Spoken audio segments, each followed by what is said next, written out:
Manning in the shotgun, puts Collie in motion, looks in his direction. It's picked off! It's picked off! It's Tracy Porter again! He's running free! He's going to go all the way!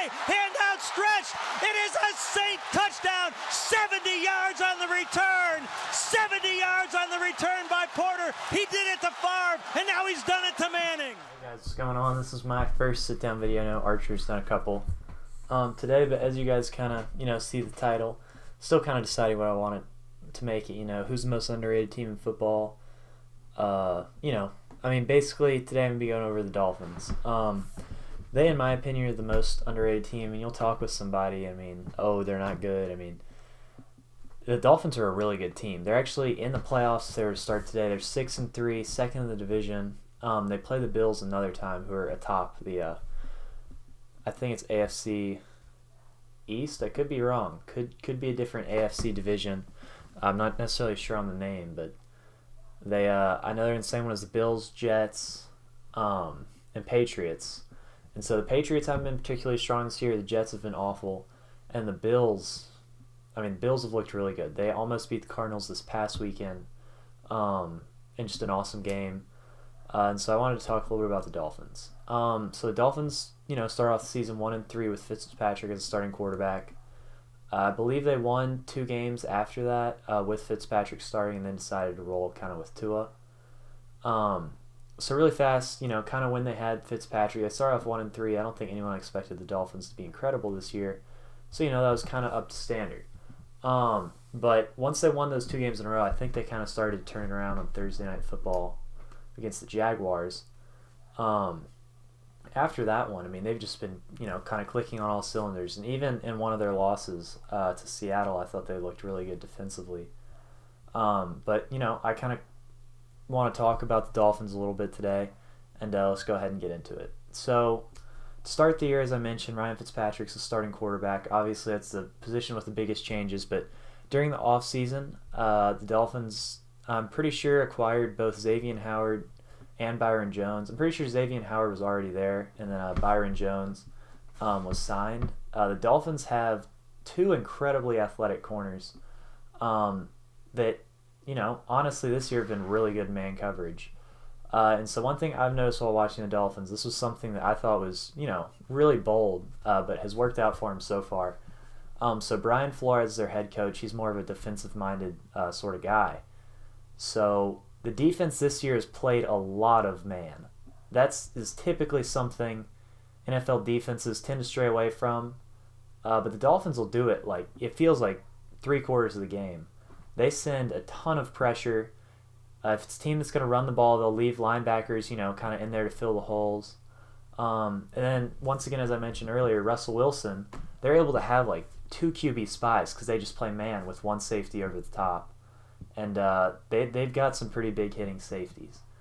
So the goal of this Dolphins defense isn't necessarily to, play zone and let the other quarterback pick you apart. They're going to send pressure. They're going to make sure the other quarterback stays in the pocket, and they're going to try and hit the quarterback as many times as possible. And they're able to do this because they have 2 incredible corners. These corners are both incredibly athletic. I'm pretty sure Byron Jones, I could be wrong here, but I think he might have had the highest vertical, I know, of his class, maybe of, I don't want to say of all time at the Combine, but potentially could have been.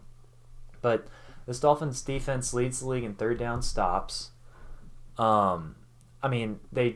What they do with their defense is it's not like they're just sitting in 5 or 6 times every time they blitz. It's a lot of delayed blitzes.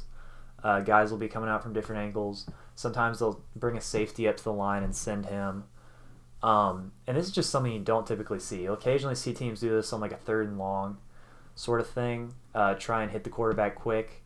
And another thing about the Dolphins, though, is the times I've seen them struggle have been when either the quarterback is really mobile and is able to extend plays, or plays are really just extended in general, because it's really hard for these guys to keep up in man for that amount of time. But I feel like I see a lot of passes deflected by these defensive backs, which is obviously a good sign. And yeah, so I would say the one game that I kind of want to hone in on really fast is just, I guess, a couple games. So the 49ers and the Seahawks game, those were 2 earlier on in the year, and this isn't even addressing the offense. This is just how good the Dolphins defense was, even previous to how good it is now. These are just two games that, I kind of had in mind. So, playing against the 49ers, they're going to have an incredible run attack, which, of course, they did have. But the reason the Dolphins were able to take over this game is their defense gets the offense off the field or gets a stop or gets a turnover, and the Dolphins go up early. Going up early is something the Dolphins have done basically in all of their wins. Haven't really seen them have a come-from-behind win. They tend to get out to really hot starts, and whether that's the defense out there, quick 3-and-out, or a turnover of some sort. But once you do that and you stop the run, the other team's got to pass. So that was something that the 49ers really struggled with. And then against the Seahawks, that's obviously a team that loves to throw the ball. I will say that the Seahawks ended up winning that game, but I would say in large part that was due to Russell Wilson extending plays. But one thing they did really well is they got some turnovers, were able to hit Russ a couple times, not necessarily sacks, but still knockdowns. And so just with that being said, the creativity on defense is what I think differentiates the Dolphins from a lot of these other, good defensive teams. I'm not necessarily saying they have the best defense, but I will say they have the most unique defense. And so one other thing, I guess really quickly, about the defense is their linebackers are really good. Kyle Van Noy especially is a guy that I've seen play really well, as well as AJ Klein has played really well too. They just have so many good linebackers in my opinion, which is another thing that propels them. The corner and linebacker position on this defense are really, really good. And the linebackers have a lot of experience and kind of are able to pick up kind of the unique positions they're going to be put in, whether that's spy, blitz, delayed blitz, even in coverage, stuff like that. And so offensively, the Dolphins are not particularly a great offensive team. Even with Fitzpatrick, now with Tua, I would not call the Dolphins necessarily above average on offense. I'd say they hover around that average mark maybe, but I'd say they're on the lower end. Now, the reason I say this isn't because, they don't throw the ball a ton, but I just generally, if I trust a team, to get down the field in 2 minutes to win a game, I do not trust the Dolphins. So what the Dolphins do is, as I mentioned earlier, they get these early stops, they get the ball quickly, and they're able to get out and score early in some of these games. They don't waste possessions. And one thing I really like, something that their offensive coordinator does, I'm pretty sure it's Chan Gailey. Could have pronounced that wrong, could have mixed up a couple of letters in there.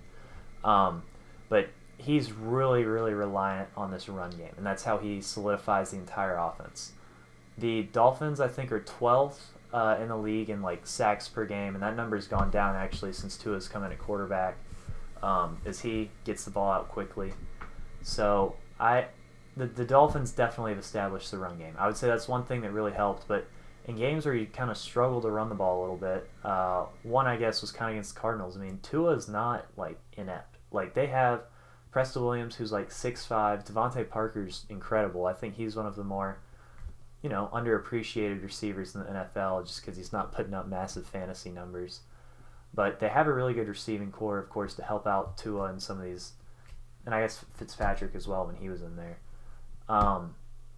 So yeah, well, the reason that I would say they put Tua in, so the Dolphins, I'm pretty sure it's week 6 at this point. They're coming off a 2-game win streak. They're 3-3. That's better than I thought the Dolphins were going to be at that point in the year. And off of that 2-game win streak, they bench Ryan Fitzpatrick. Now, this is something I initially didn't agree with, but when I kind of listened to some of the logic, it all started to kind of click for me. So the Dolphins have the Houston Texans pick because of the Laramie Tunsil trade, and that is going to be a very, very good pick this year. The Texans right now, I believe, are 2-6, and at the time, I don't think they'd won a game. So with the Texans, being that bad, the Dolphins thought potentially they could have a shot at top 5 pick in this draft, potentially draft Justin Fields or Trevor Lawrence. So I appreciate them trying to figure out what they have in Tua earlier on. Do I necessarily agree with benching Fitzpatrick when you're on a win streak? Not really. But the nice part is Tua's actually been able to extend that win streak to 5 wins now. He hasn't lost in a start. I will say I think in that first game he played against the Rams, I don't even know if I would say he was like a contributing factor in that win. The defense was incredible against the Rams. They got turnovers. They scored on defense. They got two of the ball, like the one time. The Rams game, I wouldn't even count really Tua as a factor in that game. But it was good to get his feet wet. The next week against the Cardinals is really that's the game for Tua in my opinion. I'm pretty sure he threw for like 240 something yards and 2 touchdowns, which is impressive. Once again, that's not what their offense is really meant for. It's not a high-powered offense. You're going to run the ball, run the clock, try and get a couple, good situations because of your defense. Get within the 50 a couple times. Start with good field position. So the Dolphins, that game kind of let Tua loose a little bit, and he really did look good. He did not make many bad throws. I saw some throws I was really impressed with. For me, especially just even watching like a lefty quarterback, I know you don't really see a ton of that in the NFL, so it's been kind of fun to watch that, and it's odd every time he rolls out left, but that's something that he's really good at. When he's running left, he can really throw to that left sideline, and honestly, I don't know if I'm sure defensive backs practice that, obviously, but it's got to be a lot tougher to cover that when the dude's throwing left-handed. And so I guess Tua, obviously, so far it's really hard to tell how he's been. I personally think that he's looked really good in what they've asked him to do, but they haven't asked him to do a lot. So I'm kind of looking forward to some of these games where they're going to ask more of him. As I said earlier, he gets rid of the ball really fast, doesn't take a lot of sacks. And this Dolphins offensive line, honestly, has looked a lot better than I thought, too. They've been able to run the ball. I'm pretty sure they have Gaskin, Myles Gaskin, their starting running back, got hurt, and they've still been able to produce with kind of just a mixed match of guys. I'm pretty sure this last week it was Ahmad something. Sorry, I don't remember the last name. But it's a guy I'd never heard of before, and he had like 20-something carries and a touchdown. He looked good. And the Chargers are not a bad team either. And so, once again, though, I will say I'm pretty sure, at least in my opinion, I think the defense kind of carried them. So it'd be nice to see Tua win a game where they don't have to rely on the defense. But even now, I'm saying defense. When I say defense, the special teams has been super impressive as well. I would say the special teams special teams typically, sometimes you just get sort of lucky, but the Dolphins actually have had a great special teams. They had a punt block against the Chargers on that first possession for the Chargers, and really just those early game momentum swings, they don't let you get the momentum back. And that's something that I really think that, is important in the NFL. A lot of these teams can lose because they give the other team momentum. The Falcons, for example, they'll be able to get up early like the Dolphins, but they rely too heavily on that passing game, so they're not able to run out the clock, keep the momentum, keep getting first downs, because they don't have a good enough run offense, and Todd Gurley's got the arthritis and stuff, so you don't want to run him into the ground. And so I'm looking at some notes right now, but I'm pretty sure that that's all I really had. I would like to see Tua throw the ball downfield a little bit more. I know he hasn't really, that's not what his role has been so far. But I really do think it'd be cool to see him throw the ball downfield. That was something he was really good at with Alabama. Granted, those receivers were incredible at getting open downfield. Tua has also had a really high football IQ. I don't think he's thrown a pick. He might have thrown one. But for 3 games, your first 3 games of the NFL, that's really impressive. Even if it's 2, at that point, I don't know. Just the way he's able to read these defenses, his IQ is really up there. He clearly is working hard. I think it was great of the Dolphins to let him come in after a bye week. And yeah, that's basically all I have to say. And the Dolphins have a really bright future. So this is not a team that I'm expecting to, win these 5 in a row and then kind of fizzle out and then next year kind of be the same team. I think they're going to improve year to year. They have really experienced linebackers, but at basically every other position, they're pretty young. They're the second youngest team in the NFL, actually. And a team that doesn't allow a lot of sacks, doesn't turn the ball over, and gets turnovers is typically a team that's going to be really good. And so I just wanted to talk about the Dolphins really fast and, let you guys know the Dolphins came to play this year, and I would not be surprised even if they won that division over the Bills. The Dolphins, I think, will, improve this win streak to potentially 7 games. They play the Jets and the Broncos in these next two, and then I think it's the Chiefs and Bills. Those two could be in the wrong order. So those Chiefs and Bills games are going to be really crucial, but these next two games I think are going to kind of be layups for the Chiefs. Not Chiefs. Going to be layups for the Dolphins. But yeah, I'm looking forward to a really fun end to the back half of this season. I'm excited to see what Tua can do. Defense obviously has shown greatness. Same with the special teams. Hopefully they can keep that up. And I'm going to be honest, the Dolphins are kind of becoming my third team. I'm a big Saints-Titans fan. Saints because my family's from there, Titans because I live in Nashville. But yeah, Dolphins all the way. See ya.